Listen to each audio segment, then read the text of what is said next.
நண்பர்கள் அனைவருக்கும் வணக்கம்ங்க. இன்னைக்கு நாம வந்திருக்கக்கூடிய ஒரு நாமக்கல் டு சேலம் போற வழியில இருக்கிற என்பிஎஸ் நகருங்க. இன்னைக்குங்க நம்ம பயணியர் பயோ டேங்க் 2 டேங்க் இன்ஸ்டலேஷன் பண்ணி கொடுக்கலான்னு வந்திருக்கோங்க. ஒரு டேங்க் பார்த்தீங்கன்னா இந்த வீட்டுக்கு தான் இன்ஸ்டலேஷன் பண்ணி கொடுக்க போறோம். 1200 லிட்டர் டெய்லியும் 7 பேர் யூஸ் பண்றதுக்கு இந்த டேங்க் சைஸ் போதுமானதுங்க.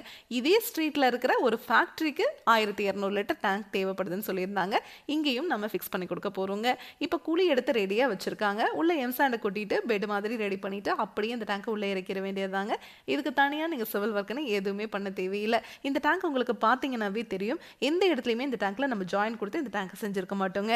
ஒரே சிங்கிள் பீஸ் மோல்டாக தான் உங்களுக்கு இந்த டேங்கை செஞ்சு கொடுக்குறோம். அதனால இந்த டேங்க் லீக்கேஜ் ஆகிறதோ துருப்பிடிக்கிறதோ இதில் இருந்து தண்ணீர் ஓவர்ஃப்ளை வெளியே வரதோ இல்லை எவ்வளோ மழை பெஞ்சாலும் சரிங்க வெளியே இருக்கிற தண்ணி ஒரு ட்ராப் கூட இந்த டேங்குக்குள்ளே வராது.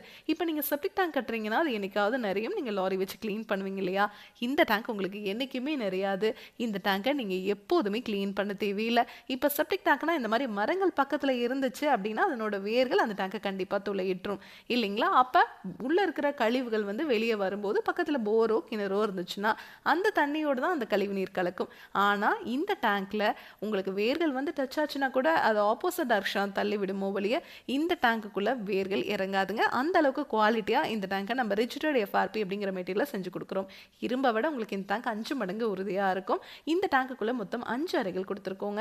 அதனால இந்த டேங்குக்குள்ளே இருந்து வெளியே வர தண்ணி சுத்திகரிச்சு தான் வெளியே வரும். வெளியே வர தண்ணியில் எந்த ஒரு கழிவுகளும் துர்நாற்றம் இருக்காதுங்க. அந்த தண்ணியை நீங்கள் கார்டன் இருந்துச்சுன்னா அதில் விட்டுக்கலாம், இல்லை ட்ரைனேஜ் இருந்ததுன்னா அதில் விட்டுக்கலாம், இல்லைனா ரிங் போட்டு நீங்கள் பூமிக்கு கீழே போகிற மாதிரி பண்ணிக்கலாங்க. பூமிக்கு கீழே அந்த தண்ணி போச்சுன்னா இஞ்சுமான்னு கேட்டிங்கன்னா கண்டிப்பாகவே இஞ்சுங்க. நார்மல் தண்ணியோட அடர்த்தி விட இந்த மாதிரி சுத்திகரிச்சு வெளியே வர தண்ணியோட அடர்த்தி குறைவு அப்படிங்கிறதுனால பூமி சீக்கிரமாக அந்த தண்ணீரை இழுத்துக்குங்க. இந்த டேங்கை நீங்கள் ஃபிக்ஸ் பண்ணிட்டீங்கன்னா வாழ்நாள் முழுவதும் இந்த டேங்குக்காக நீங்கள் ₹1 கூட செலவு பண்ண தேவையில்லைங்க. நம்ம கிட்ட 1200 லிட்டர்லேருந்து 60,000 லிட்டர் வரைக்குமே டேங்க்ஸ் அவைலபிளாக இருக்குங்க.